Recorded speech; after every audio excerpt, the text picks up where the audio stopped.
The dirty laundry motivational story. A young couple moves into a new neighborhood.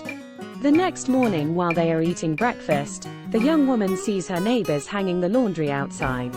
"That laundry is not very clean," she said. "She doesn't know how to wash correctly. Perhaps she needs better laundry soap."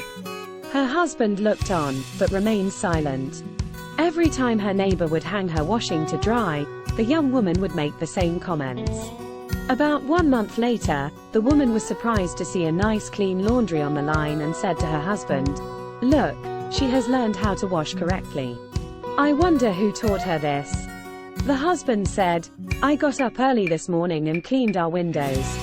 Lesson: if our windows are dirty, so will we see others as dirty too. What we see in others is indeed a reflection of our inner selves. So it is with life that what we see when watching others depends on the purity of the window through which we look.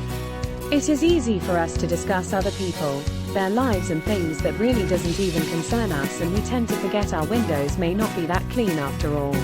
If we are good, we will see good. In life, we often tend to be judgmental and very often look down upon others without exploring deeper as to why the person is behaving in such a way.